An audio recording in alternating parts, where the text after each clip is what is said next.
Bonjour mes chers élèves de 4e année, me revoilà encore une fois de nouveau. Aujourd'hui, nous allons faire la deuxième partie de la lecture qui a pour titre La flûte magique, la page, ou bien les pages 106 et 107. Donc, cette deuxième partie, donc, on va lire une petite partie qui se trouve sur la page 106 et une autre petite partie qui se trouve sur la page 107. Donc, comme d'habitude, vous pouvez prendre votre livre et vous me suivez. Diego porta la flûte à sa bouche et se mit à jouer, avec la liaison, et se mit à jouer. Les brebis bondirent sur leurs pattes, se placèrent en cercle et entamèrent une danse. Elles sautaient, faisaient des cabrioles, gambadaient, trépignaient. Le maître les regarda un instant, tout étonné. Puis, il se mit à dodeliner de la tête, sconda le rythme de sa main, tapa des talons et se mit bientôt à danser avec les brebis. Bientôt, le petit berger entra lui aussi dans la ronde. Il jouait de plus en plus vite.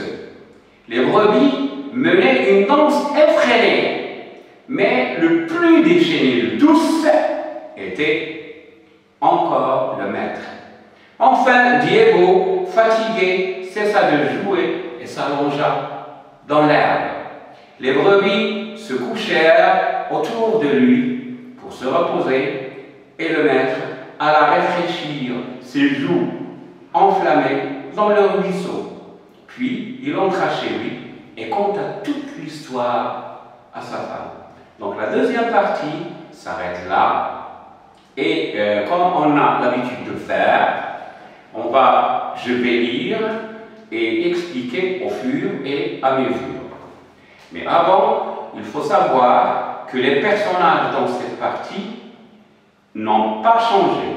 Il y a toujours dans cette partie les personnages de Diego, le berger, du maître, des moutons et des brebis, et des brebis, bien sûr, qui dansaient, etc. Le lieu, lui aussi, n'a pas changé.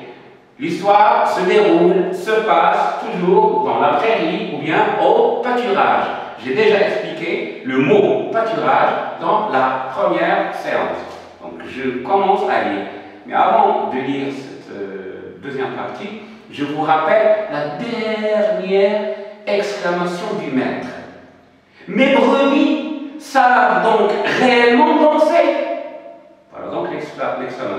Alors, pour répondre au maître, Diego n'a pas parlé, mais il a pris sa flûte et il a commencé à jouer. Donc voilà, Diego porta la flûte à sa bouche et se mit à jouer. Les brebis bondirent. Le verbe bondir, ça veut dire sauter. Elles étaient couchées, les pattes bien écartées, et quand elles entendaient,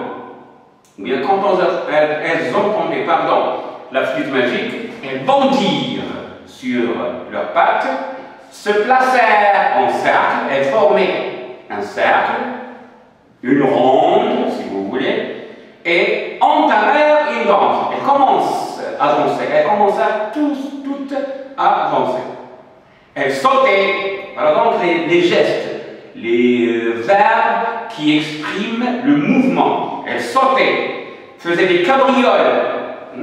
Les cabrioles, ça veut dire des petits sauts, comme les petits agneaux quand ils jouent, d'accord? Ou bien les petits chats, des cabrioles. Gambadaient, sautaient, trépignaient. Le maître les regarda un instant étonné. Il n'a jamais vu ça. Étonné, il voit ses brebis danser, tout étonné. Puis, il se mit à dodeliner de la tête. Alors, dodeliner de la tête, ça veut dire jouer de la tête, comme ça, avec la flûte magique. Dodeliner de la tête. Sconda le rythme de ses mains, ou bien de sa main, comme ça. Alors, la tête, les mains. Et maintenant, c'est le rôle, ou bien c'est le tour des talons. Tapa des talons et se mit bientôt à danser avec les brebis. Bientôt, le petit berger, lui aussi, entra dans la ronde, c'est-à-dire la ronde, le cercle, la danse. Il jouait de plus en plus vite. Les brebis menaient une danse effrénée. Je vous ai donné le mot effréné à expliquer. Mais le plus déchaîné, c'est-à-dire celui qui fait beaucoup de mouvements, c'était le maître. Le plus déchaîné de tous était encore le maître. Enfin, Diego, fatigué, cessa de jouer. Cesser, ça veut dire s'arrêter. Cessa de jouer et s'allongea dans l'herbe. Que font les brebis? Les brebis font la même chose. Les brebis se couchèrent autour de lui. Donc il garde le cercle autour de lui pour se reposer.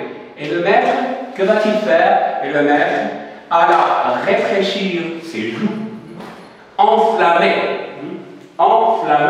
les joues enflammées, c'est-à-dire des joues qui deviennent tout rouges, parce qu'il a fait de l'effort.